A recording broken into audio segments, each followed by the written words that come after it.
আসসালামু আলাইকুম। ইকরাস মম রেসিপিতে সবাইকে স্বাগতম। আজকে আমি ডিমের কুরমা করব।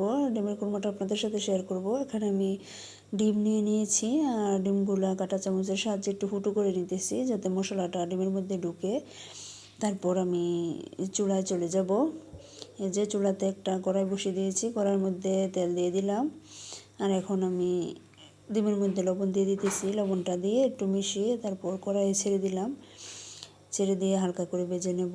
আর এটার মধ্যে কোনো হলুদ ব্যবহার করা যাবে না, শুধু লবণ দিয়ে মেখে ডিমটা ভেজে নিতে হবে। আর ভাজাটাও হালকা করে ভাজতে হবে, শক্ত বেশি ভাজলে শক্ত হয়ে যাবে। যে দেখেন আমার ভাজা হয়ে গেছে, এখন আমি উঠিয়ে নিতেছি।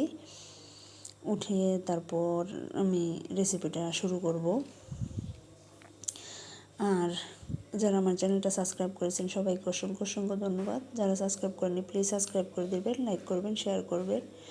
এই যে এখন ওই তেলেই আমি আস্তা মশলাগুলো দিয়ে দিলাম। দিয়ে দিয়েছি দারুচিনি, এলাচ, তেজপাতা দিয়ে একটু তেলের সাথে ভেজে নেব। ভেজে তারপর এখন আমি পেঁয়াজ বাটা ছেড়ে দিতেছি।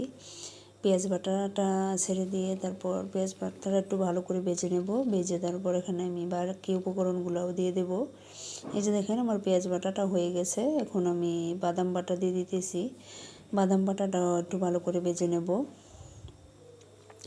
ভেজে তারপর আমি এখানে আরও উপকরণ দেব। এই যে দেখেন আমি কিন্তু নেড়ে চেড়ে ভেজে নিতেছি। আর এই অবস্থায় একটু নাড়তে হবে, নয়তো বাদামটা লেগে যাবে। আর আমি লাকড়ির চুলায় বসিয়েছি রান্নাটা। লাকড়ির চুলায় তো হিট একটু বেশি, সেজন্য একটু লাগার চান্সটা অনেক বেশি। এখন আমি আদা রসুন বাটাও দিয়ে দিতেছি। দিয়ে দিলাম 1 চামচ রসুন বাটা, আর 1 চামচও দিয়ে দিয়েছি। আবার ডিম বেশি সেজন্য আমি 2 চা চামচ রসুন বাটা দিয়েছি আর 1 চা চামচ আদা বাটা দিয়ে দেব। আর এখানে আমি চামচটা উঁচু উঁচু করে দিয়েছি। দিয়ে এখন একটু ভালো করে ভেজে নেব। ভেজে তারপর এখানে কাঁচামরিচ বাটা দিয়ে দেব। এই যে কাঁচামরিচ বাটা দিয়ে দিতেছি। দিয়ে কাঁচামরিচ বাটাটাও ভালো করে মিশিয়ে নেব। মিশিয়ে তারপর এখানে আমি গুঁড়া মশলা অ্যাড করব।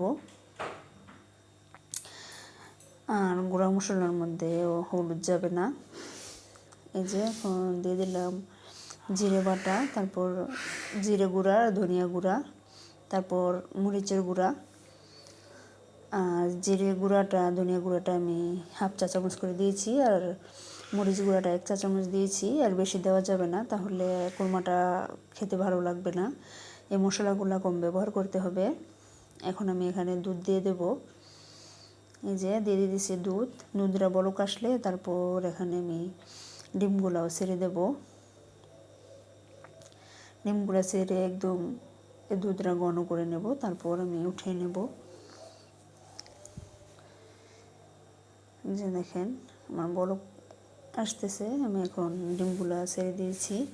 ছেড়ে দিয়ে এখন গ্রেভিটা একদম আঠালো করে নেব শুকিয়ে, তারপর উঠিয়ে নেব।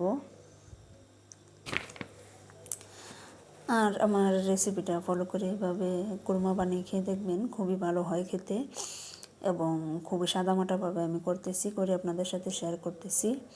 যে এখন মরিচ দিয়ে দিলাম। মরিচ দিয়ে লবণ দিয়ে দিতেছি। আর লবণটা কিন্তু আমি আগে দিইনি, এই পর্যায়ে লবণটা দিয়েছি। লবণটা আগে দেওয়ার চেয়ে গ্রেভিটাতে দিলে খুব ভালো হয়, সেজন্য আমি গ্রেভিটাতে দিয়েছি। যে দেখেন আমার কুরমা হয়ে গেছে। এখন আমি কুরমাগুলো উঠিয়ে নিয়েছি। উঠিয়ে সার্ভ করে আপনাদেরকে দেখিয়ে দিতেছি আমার কুরমাটা কেমন হয়েছে। আর কমেন্টে জানাবেন আমার কুরমাটা কেমন হয়েছে, আপনাদের কাছে কেমন লাগলো। আর অনেক বক বক করেছি, সেজন্য সবার কাছে ক্ষমা চেয়ে নিচ্ছি। সবাই ক্ষমা করে দিবেন। আর আমার জন্য বেশি বেশি করে দোয়া করবেন। ভালো থাকবেন, সুস্থ থাকবেন। আসসালামু আলাইকুম। আল্লাহ হাফেজ সবাইকে।